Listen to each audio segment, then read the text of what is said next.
Hi friends. So இந்த வீடியோவில் நம்ம வந்து பழமொழி 400 பார்க்க போகிறோம். ஸோ ஆல்ரெடி வந்து நம்ம 50 வரைக்கும் பார்த்துருக்கோம். சரி, இப்போ வந்து மீதி வந்து கொஞ்சம் பார்த்துடலாம். சரி, ஃபர்ஸ்ட் பழமொழி என்ன கொடுத்துருக்காங்கன்னா, நாணயம் இல்லாதவனிடம் ஒப்பிக்க வேண்டாம். அதாவது நம்ம கரெக்டாக ஒரு வேலையை செய்யாதவங்க கிட்ட நம்ம என்ன செய்யக்கூடாது, எதுவுமே வந்து ஒப்பிடக்கூடாது அப்படின்னு சொல்லிட்டு கொடுத்துருக்காங்க. அதுக்கு வந்து பழமொழி என்ன அப்படின்னா, இல்லையே அட்டாரை ஒட்டா களம். சரியா? இல்லையே இல்ல இருந்தது கிடையாது. அட்டாரை ஒட்டா களம். சரி, அப்போ என்ன அர்த்தம் அப்படின்னா, இதுக்கு இந்த பாட்டுக்கு ஃபுல்லா என்ன மீனிங் கொடுத்துருக்காங்க அப்படின்னா, சமையல் செய்யும்போது நம்மளுக்கு என்ன செய்யும், பாத்திரம் வந்து கையில ஒட்டும். கையில ஒட்டாம நம்ம சமையல் செய்ய முடியாது. சரியா? அப்போ அட்டாரை ஒட்டா களம். களம்னா பாத்திரம். இந்த பாத்திரத்தை மட்டும் ஞாபகம் வச்சுக்கோங்க. சரியா? களம் அப்படின்னு லாஸ்ட்ல முடிஞ்சிச்சு அப்படின்னா, அதுக்கு பல நாணயம் இல்லாதவனிடம் என்ன செய்யக்கூடாது, ஒப்புவிக்க வேண்டாம். சரியா? ஒன்றை செய்ய ஒருவனை ஏவும் பொழுது அவனே அந்த செயலின் பயனை எடுத்துக்கொண்டு போய்விடும் இயல்புடையவனானால் அதனை அதன்பால் ஈடுபடுத்த வேண்டாம். சரியா? அதுதான் கொடுத்துருக்காங்க. அப்போ வந்து ஒரு செயலை செய்யும் போது அந்த பலனை வந்து இப்போ வந்து எக்ஸாம்பிளுக்கு ஒரு கடையில வந்து ஒருத்தவங்க வேலை பார்க்குறாங்கன்னு வச்சுப்போம். அப்போ அவங்க வேலைக்கு தான் வந்திருக்காங்க. அப்போ அவங்க என்ன பண்ணணும், அந்த வியாபாரம் நடக்கக்கூடிய காசை வந்து ஓனர் கிட்ட தான் குடுக்கணும். அதே இது அவங்களே வியாபாரம் பார்த்துட்டு அந்த காச அவங்களே எடுத்துட்டு போயிட்டாங்க அப்படின்னா, அவங்களுக்கு ஒரு நாணயம் இல்ல. அவங்க ஏமாத்துக்காரங்க அப்படின்னு சொல்லிட்டு அர்த்தம். சரி, அதுதான் அதுக்கு குடுத்துருக்காங்க. அட்டாரை ஒட்டா களம். சரி, அட்டாரை ஒட்டா களம் அப்படின்னா, நாணயம் இல்லாதவங்க கிட்ட என்ன செய்யக்கூடாது, எந்த ஒரு செயலையும் ஒப்படைக்கக் கூடாது. அடுத்தது குடுத்துருக்காங்க பாருங்க. பிழைக்கும் பொறி இருப்பவனுக்கு ஆபத்தே இல்லை. சரியா? பொறிங்கிறது வேலை அப்படி சொல்லலாம். அப்ப அதாவது எங்க போனாலும் பிழைச்சுப்பான் அப்படி சொல்லுவாங்கல்ல. அப்போ பிழைக்கிறதுக்கு ஒரு தொழில் இருந்துச்சு அப்படின்னா, அவங்களுக்கு ஆபத்து கிடையாது. எங்க போனாலும் அவங்க என்ன செஞ்சிருப்பாங்க, பிழைச்சுப்பாங்க. அதுதான். அப்ப இல்லையே உய்வதற்கு உய்யா இடம். சரி, அப்போ வந்து நல்ல ஒரு தொழிலோ இல்ல நல்ல செயல்களோ இருந்துச்சு அப்படின்னா, அவங்களுக்கு எந்தவித ஆபத்தும் வராது. சரியா? இல்லையே உய்வதற்கு உய்யா இடம். சரியா? உய்வதற்குன்னா உயர்றதுக்குன்னு வச்சுரும். உயர்றதுக்கு ஒரு அவங்களுக்கு வந்து எந்த ஒரு இதுவுமே ஒரு ஆபத்துமே என்ன செய்யாது, வராது அப்படின்னு சொல்லிட்டு குடுத்துருக்காங்க. சரியா? இத ஞாபகம் வச்சுக்கோங்க. அடுத்து உதவாதது எதுவுமே இல்லை. இதுவும் தான். இல்லையே ஒன்றுக்கு உதவாத ஒன்று. இது எல்லாமே ஓரளவு நம்மளுக்கு டைரக்ட் மீனிங்கா தான் இருக்குது. ஸோ ஈஸியா வந்து புரியிற மாரி தான் இருக்குது. இல்லையே ஒன்றுக்கு உதவாத ஒன்று. சரியா? அதுக்கு அதுக்கு ஈக்குவலன்ட்டா இன்னொரு பழமொழி என்னது அப்படின்னா, சிறு துரும்பும் பல்குத்த உதவும். அப்ப இத வந்து மேட்ச் பண்ணக்கூடிய பழமொழின்னு கூட நம்ம ஆப்ஷன்ல கேட்பாங்க. இல்லையே ஒன்றுக்கு உதவாத ஒன்று. எதுவுமே நம்ம ஒர்த்லெஸ் அப்படின்னு சொல்லிட்டு சொல்லிற முடியாது. இது வந்து எதுவுமே உதவாது அப்படின்னு சொல்லிட்டு நம்ம எதையுமே சொல்ல முடியாது. ஏதாவது சின்ன துரும்பு கூட நமக்கு என்ன செய்யும், பல்குத்த உதவும். அதுதான் இந்த பழமொழிக்கான அர்த்தம். சரி, இது ஈஸி தான். அடுத்து பாருங்க, தற்பெருமை அழிவையே தரும். சரியா? இல்லையே தரவரா நோய். சரியா? தரவரா நோய். தற்பெருமை. சரியா? தற்பெருமை. இப்ப நோய் அப்படின்னு சொல்லிட்டு முடிஞ்சுச்சுன்னா, இல்லையே நோய். அதாவது தற்பெருமை மாதிரி ஒரு நோய் வந்து கிடையாது அப்படின்னு ஞாபகம் வச்சுக்கோங்க. சரியா? அப்போ வந்து இதுக்கு இன்னொரு மீனிங் என்ன குடுத்துருக்காங்கன்னா, குற்றமுள்ள செயலிலே ஈடுபடுபவர் தமக்கு தாமே துன்பத்தை தேடிக்கொள்ளும் அறியாமை உடையவர்கள் அப்படி சொல்லிட்டு குடுத்துருக்காங்க. ஸோ நம்ம வந்து ஒரு தப்பு செஞ்சோம் அப்படின்னா, அந்த துன்பங்கள் வந்து நம்மளுக்கு கண்டிப்பா வந்து சேரும் அப்படி சொல்லியிருக்காங்க. அதே மாரி தற்பெருமை உள்ளவங்களுக்கும் அதுவும் அழிவையே தான் தரும். சரியா? இல்லையே தரவரா. தரவரா இந்த மாரி தரவரா அப்படின்னா தற்பெருமை அப்படின்னு ஞாபகம் வச்சுக்கோங்க. சரியா? தாம் தம் ச்ச சாம் அ தாம் தரவரா அப்படின்னா தற்பெருமை, தற்பெருமை நோய். அப்ப இந்த பழமொழி நம்மளுக்கு என்ன செஞ்சிரும், அந்த மீனிங் வந்து ஈஸியா ஞாபகத்துக்கு வந்துரும். அடுத்து அரசனை முறை தவறினால் செய்வது என்ன? இது இல்லையே யானை தொடு உண்ணின் மூடும் களம். சரியா? யானை தொடு உண்ணின் மூடும் களம். சரியா? அதாவது நம்மளுக்கு என்ன குடுத்துருக்காங்க அப்படின்னா, அந்த யானை வந்து தொட்டு உண்ணத் தொடங்கிவிட்டால் அதற்கு மூடி மறைத்து வைக்க தகுதியான பாத்திரம் எது அப்படின்னு சொல்லிட்டு கேட்டிருக்காங்க. சரியா? இந்த அர்த்தம் குடுத்துருக்காங்க. அப்போ வந்து யானை வந்து உருவத்துல பெருசா இருக்கும். சரியா? அப்போ வந்து வந்து நம்மளுக்கு அது தும்பிக்கை வச்சு சாப்பிடும்போதே தெரியும். அது எவ்வளோக்குள்ள வந்து சாப்பிட்டோம்னு சொல்லிட்டு. அப்போ அந்த யானை வந்து சாப்பிடுறத நம்ம என்ன செய்ய முடியாது, மறைச்சு வைக்க முடியாது. அதுக்கு ஒரு கல்லணை கிடையாது. ஒரு பாத்திரமே கிடையாது. அப்ப அரசனே தவறு செஞ்சா நம்ம என்ன செய்ய முடியும்? யானையிட்ட இருந்து எப்படி வந்து ஒரு பொருள மறைச்சு வைக்க முடியாதோ, அதே மாதிரி அரசனே தவறு செஞ்சா நம்ம என்ன பண்ண முடியும் அப்படின்னு சொல்லிட்டு கேட்டிருக்காங்க. சரியா? இப்போ யானை தொடு உண்ணின் மூடும் களம். இப்போ யானையே சாப்பிடுறதுக்கு அலைஞ்சிட்டு இருக்கும்போது அதை மூடி வைக்கிறதுக்கு பொருள் இல்லை. அதே மாதிரி அரசன் எப்பவுமே நேர்மையா தான் இருக்கணும். அப்போ வந்து நம்மளுக்கு அவங்களே முறை தவறினா யாரு தடுப்பா அப்படிங்கிற மாதிரி. அப்ப யானை மூடும் களம் அப்படின்னா அரசன் அப்படின்னு ஞாபகம் வச்சுக்கோங்க. சரியா? அடுத்து படித்தவனிடமே பொறுப்பை ஒப்புவிக்கவும். சரியா? அதுல வந்து என்ன கொடுத்துருக்காங்க அப்படின்னா இளவென்று எருதுண்ட உப்பு. சரியா? அப்போ வந்து எருது வந்து உப்பை தின்றாலும் அதிக உரமுடையதாக உரியவனுக்கு நன்றாய் உழைப்பது போல கற்றவனும் உழைப்பான். சரியா? இளவென்று எருதுண்ட உப்பு. அப்போ எருது வந்து நம்மளுக்கு எவ்வளவு வேலை செய்யும், வயல்ல அந்த உள்றது அந்த மாதிரிலாம் இது பண்ணும்ல. அப்போ வந்து நம்ம அது வந்து சாப்பாடு கொடுத்தாலும் அது நம்மளுக்கு யார் சாப்பாடு போட்டாங்களோ அவங்களுக்கு அது என்ன செய்யும், நல்லா வந்து உழைச்சி கொடுக்கும். அதே மாதிரி கற்றவர்களும் இருப்பாங்க. கற்றவனிடம் தான் காரியத்தை ஒப்புவிக்கணும். அப்போ வந்து எருதுண்ட உப்பு அப்படின்னு ஞாபகம் வச்சுக்கோங்க. சரியா? எருது உண்ட உப்பு அப்படின்னா கல்வி கற்றவங்க அப்படின்னு சொல்லிட்டு ஞாபகம் வச்சுக்கோங்க. படித்தவிடமே சில பொறுப்பு வந்து ஒப்பிக்க வேணும். அடுத்து கல்லாதவனுக்கு உபதேசிப்பதும் தீங்கே. சரியா? அதுக்கு என்ன கொடுத்துருக்காங்க அப்படின்னா இழுக்கத்தின் மிக்க இழுவில்லை இல்லை ஒழுக்கத்தின் மிக்க உயர்வு. சரி, அதாவது இதுல வந்து டைரக்டா பார்த்தோம் அப்படின்னா ஒழுக்கம் தான் நம்மளுக்கு வந்து உயர்வை தரும். அதுதான் வந்து டைரக்ட் மீனிங். ஆனா வந்து பாத்தீங்க அப்படின்னா நம்மளுக்கு இதுல எதோ கொடுத்துருக்காங்க அப்படின்னா கல்லாதவனுக்கு உபதேசிப்பதும் தீங்கு. சரியா? அப்போ வந்து நம்மளுக்கு வந்து கல்லாதவங்க கிட்ட கல்வி அறிவு இல்லாதவங்க கிட்ட இல்லை நல்ல விஷயங்களை வந்து கத்துக்காதவங்க கிட்ட போயிட்டு நம்ம என்ன சொன்னாலும் அது வந்து வேஸ்ட் தான் அப்படின்னு சொல்லிட்டு கொடுத்துருவோம். அப்போ வந்து ஒழுக்கம் இழுக்கம் அப்படின்னு வந்துச்சு அப்படின்னா கல்லாதவர்களுக்கு கற்பிப்பது ஞாபகம் வச்சுக்கோங்க. இது நம்ம டைரக்டா கூட மீனிங் சொல்லலாம். அப்போ டைரக்டா சொல்லும்போது ஒழுக்கம் இல்லாதவங்களுக்கு நம்ம என்ன அட்வைஸ் கொடுத்தாலும் அது வேஸ்ட் அப்படின்னு சொல்லிட்டு ஞாபகம் வச்சுக்கோங்க. இப்போ ஒழுக்கம் இழுக்கம் அப்படின்னா கல்லாதவங்களுக்கு நம்ம என்ன சொன்னாலும் வேஸ்ட் அப்படின்னு ஞாபகம் வச்சுக்கோங்க. சரியா? அடுத்ததா தொழுவதால் வினை மாறாது. இழுகினா காப்பதில்லையே முன்னம் எழுதினான் ஓலை பழுது. சரியா? இழுகினான் காப்பதில்லையே முன்னம் எழுதினான் ஓலை பழுது. சரியா? அதாவது என்ன கொடுத்துருக்காங்க அப்படின்னா ஊழ்வினையால ஒரு துன்பம் வந்துச்சு அப்படின்னா அதை நம்ம முயற்சியால என்ன செய்யலாம், மாற்றிக்கொள்ளலாம். ஆனா வந்து தெய்வங்களை மட்டும் தொழுது என்ன செய்யக்கூடாது, மாற்றிக்கொள்ள முடியாது.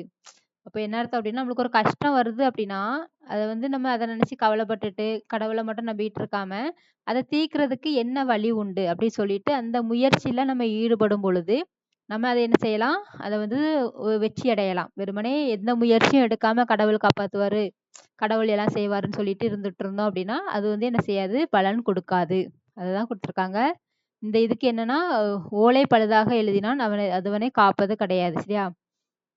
அப்போ வந்து ஒரு ஓலைச்சுவடியில எழுதும்போது அந்த ஓலை வந்து உடையுது இல்லைன்னா கிழியுது அப்படின்னா அது வேஸ்ட் தானே. அதுல இருந்தாலும் அதுலயே எழுதிக்கிட்டு இருக்கும்போது நம்ம எழுதக்கூடிய எழுத்துக்கள் எல்லாமே வந்து வேஸ்டா தான் இருக்கும். சரியா? அப்போ வந்து இழுகினான் காப்பதில்லையே முன்னம் எழுதினான் ஓலை பழுது. சரியா? அப்போ வந்து நம்மளுக்கு வந்து இதுக்கு என்ன அர்த்தம் அப்படின்னா தொழுவதால் வினை வந்து மாறாது. அதை மட்டும் ஞாபகம் வச்சுக்கோங்க. சரியா? ஓலை பழுது அப்படின்னா நம்ம ஓலைச்சுவடியில எழுதுறதா ஞாபகம் வச்சுக்கோங்க. அது வந்து டேமேஜ் ஆயிட்டு ஆனா திரும்பியும் நம்ம அதுல எழுதும்போது நமக்கு எழுதி வேஸ்ட் தான். அதனால அதை தவிர்த்துட்டு அடுத்த ஓலைச்சுவடி எடுத்து எழுதுறது தான் பெஸ்ட். அதுக்கு தான் கொடுத்துருக்காங்க. வெறுமனே தெய்வத்தை மட்டும் நம்பிட்டு இருந்தா எந்த ஒரு விஷயம் செய்ய முடியாது. நம்ம என்ன பண்ணணும், முயற்சியில வந்து ஈடுபடணும். சரியா? அடுத்து கெட்டாலும் மேன்மக்களை இது நம்ம நிறைய இதுல கேள்விப்பட்டிருக்கோம். சரியா? ஆனா அதுக்கு இதை பண்ணுங்க, இலைதென்று பாம்பி கல்வார் இல். சரியா? இலைதென்று பாம்பி கல்வார் இல். அப்போ வந்து அரச குடி பிறப்பில் இல்லைன்னா உயர்ந்த குடியில பிறந்தவங்க என்னது அப்படின்னா மற்றவங்களுக்கு ஏதாவது ஒரு கஷ்டம் வந்தாலும் அந்த குணங்கள் வந்து என்ன செய்யாது, அவங்கள விட்டு மாறாது அப்படின்னு சொல்லிட்டு கொடுத்துருக்காங்க. சரியா? அவங்கள வந்து யாருமே வந்து அவங்கள வந்து இகழ்வா பேசுறதுக்கு யாருமே வந்து துணிய மாட்டாங்க. ஏன்னா அவங்களுடைய குணநலங்கள் மாறாது அப்படின்னு சொல்லிட்டு கொடுத்துருக்காங்க. அப்போ ஒருவேளை அதாவது அவங்க கஷ்ட காலத்துல இருந்தாலும் அவங்க கிட்ட பொருள் வசதி இல்லைன்னா பண வசதி எதுவுமே இல்லைன்னா கூட ஆனா அவங்களுடைய குணநலங்கள் என்ன செய்யாது, மாறாது. அப்போ அவங்க கஷ்டப்பட்டாலும் மேன்மக்கள் தான். அதுக்கு ஈக்குவலான பழமொழி என்னதுன்னா இலைதென்று பாம்பி கல்வார் இல். சரியா? இலைதென்று பாம்பி கல்வார் இல். இது எப்படி ஞாபகம் வச்சுக்கலாம் அப்படின்னா நம்மளுக்கு வந்து இல்ல அப்படின்னு சொல்லிட்டு அவங்கள வந்து நம்ம பாம்பு மாதிரி இது பண்றாங்க, அப்படி ஒரு இன்சல்ட் மாதிரி ஞாபகம் வச்சுக்கோங்க. சரியா? அவங்கள இன்சல்ட் பண்றவங்க யாருமே இல்ல. அப்ப இளையதென்று பாம்பி. சரி, பாம்பினா நம்ம வந்து மேன்மக்கள் அப்படின்னு ஞாபகம் வச்சுக்கோங்க. சரியா? பாம்பினா மேன்மக்கள் அப்படின்னு ஞாபகம் வச்சுக்கோங்க. இத நம்ம ஆல்ரெடி பிடிஎஃப் அனுப்பி விட்டுருக்கோம். நீங்க அத வச்சு கொஞ்சம் நோட்ஸ் எடுத்து படிச்சீங்கன்னா உங்களுக்கு ஈஸியா இருக்கும். அடுத்து கிடைத்ததை கொண்டு முயல்க. சரியா? இருப்புலி பெற்றால் கிடப்புலியும் பெற்றுவிடும் அப்படின்னு சொல்லிட்டு குடுத்துருக்காங்களா? அப்போ வந்து செய்யக்கூடிய நம்மளுடைய முயற்சிகள்ல சின்னதான பலன் கிடைச்சாலும் அது என்ன செய்யணும்? அத வந்து செய்யணும். அதாவது நம்ம டெய்லியும் பண்றோம். அதுல ஒரு ஒரு சின்ன முன்னேற்றம் இருந்தாலுமே அத வந்து விடாம செஞ்சுக்கிட்டே இருக்கும்போது, நம்மளுக்கு கொஞ்சம் சீக்கிரத்துல அதிகமான பலன் கிடைக்கும் அப்படின்னு சொல்லிட்டு குடுத்துருக்காங்க. சரியா? அப்ப இருப்புலி பெற்றால் கிடப்புலியும் பெற்றுவிடும். இருப்புலியை பெற்றால் கொஞ்சம் கிடைச்சாலும் கிடப்புலியும் நெறைய இன்னும் சீக்கிரத்திலேயே கிடைச்சுவிடும் அப்படின்னு ஞாபகம் வச்சுக்கோங்க. சரி, அப்ப கிடைத்ததை கொண்டு முயல்க. இப்ப நம்ம வந்து ஒரு வேலைக்கு ஜாயின் பண்றோம் அப்படின்னா, அதுல வருமானம் கம்மியா தான் இருக்குது. ஆனா நம்மளுடைய முயற்சிய விடாம இன்னும் பெஸ்ட்டா பண்ணும்போது, கூடிய சீக்கிரத்திலே நமக்கு என்ன செய்யும்? நெறைய வந்து சம்பளங்கள் கிடைக்கும். அதுதான் இது. அப்ப இருப்புலி பெற்றால் கிடப்புலியும் பெற்றுவிடும். இதுதான் வந்து அர்த்தம். சரியா? அடுத்து தளராத முயற்சியே உயர்வு தரும். அதுக்கப்புறம் இதுக்கு என்ன பழமொழினா, இளையோனே ஆயினும் மூத்தானை ஆடு மகன் அப்படின்னு சொல்லிட்டு குடுத்துருக்காங்க. அதாவது நம்மளுக்கு முயற்சி இறுதி வரை வந்து மனம் தளராம முயற்சி பண்றவங்க தான் அ ஜெயிப்பாங்க. அவங்க தான் அறிவுடைமை அப்படின்னு சொல்லிட்டு குடுத்துருக்காங்க. சரியா? அதாவது நமக்கு வயதுல வந்து இளையவனா இருந்தாலும், அவன் அறிவினால் முதிர்ந்தவன் என்றே கொள்ளல் வேண்டும். அதாவது நம்மளுக்கு ஒருத்தவங்க இப்ப இளையவனே ஆயினும் மூத்தானை ஆடு மகன்னு குடுத்துருக்காங்களா, அப்போ சின்ன பையன் தானே அவனுக்கு எதுவும் தெரியாது அப்படின்னு சொல்லிட்டு நம்ம யாரையுமே என்ன செய்யக்கூடாது, அசால்ட்டா எண்ணிறக்கூடாது. அவங்க ஒருவேள முயற்சியில இல்லன்னா அறிவுல வந்து சிறந்து விளங்கும்போது, அவங்கள தான் அறிவுடையவங்க அப்படின்ட்டு நம்ம சொல்லுவாங்க. சரியா? அதனால நம்ம யாரையுமே என்ன பண்ணக்கூடாது, இது பண்ணக்கூடாது. நாமளே நம்ம என்ன செஞ்சுக்கிறோம், தாழ்த்திடவும் கூடாது. சரியா? இளையவனே ஆயினும் மூத்தானை ஆடு மகன் அப்படின்னா, தளராத முயற்சியை எப்பவுமே இளையவர்களா இருக்காங்க, சின்னவங்களா இருக்காங்க, அவங்களுக்கு எதுவுமே தெரியாதுன்னு நினைச்சிட்டோம் அப்படின்னா, அது நம்மளுடைய முட்டாள்தனம் தான். அப்ப அவங்களே நம்மளுக்கு அவங்க வந்து நல்லா முயற்சி செஞ்சு அறிவ வந்து பெருக்கிக்கிட்டாங்க அப்படின்னா, அவங்க யார மாதிரி ஒரு வந்து சிறந்த இடத்துல இருப்பாங்க. சரியா? அதுதான் இளையவனே ஆயினும் மூத்தானே ஆடு மகன் அப்படின்னா, இது ஞாபகம் வச்சுக்கோங்க. தளராத முயற்சியே உயர்வு தரும். அடுத்து வந்து தகுதியற்றவரை விலக்குவதற்கு. என்ன குடுத்துருக்காங்கன்னா, இந்த "இறக்கும்மை யாட்டை உடம்படுத்து வௌவுண்டார் இல்" அப்படின்னு சொல்லிட்டு குடுத்துருக்காங்க. சரியா? அதாவது காரியம் முடிக்க தகுதி அற்றவர வந்து அவருடைய தகுதியின்மையை உணர்த்தி, காட்டி நம்ம என்ன செய்யக்கூடாது? முயல வேண்டாம். அதாவது உடனேயே நீக்கிவிட வேண்டும் அப்படின்னு சொல்லிட்டு குடுத்துருக்காங்க. சரியா? இப்போ ஒருத்தவங்க வந்து ஒரு வேலை செஞ்சுட்டு இருக்காங்க அப்படின்னா, அவங்களுக்கு அது வந்து தெரிய மாட்டேங்குது. அப்போ வந்து அத வந்து ஃபர்ஸ்ட்டே நம்ம என்ன செஞ்சிரணும், இது செட் ஆகாது அப்படி சொல்லிட்டு முடிச்சிடணுமே தவிர, அத வந்து லாஸ்ட்ல வந்து சரி பார்த்துக்கலாம்ன்னு சொல்லிட்டு, லாஸ்ட் மினிட்ல அவங்கள என்ன செய்யக்கூடாது, உங்களுக்கு வந்து இது பண்ணக்கூடாதுன்னு சொல்லியிருக்காங்க. சரியா? அதான் குடுத்துருக்காங்க. தகுதியற்றவரை விலக்குவதற்கு நம்ம யோசிக்க கூடாது அப்படின்னு சொல்லிட்டு குடுத்துருக்காங்க. சரி, உடனே வந்து நம்ம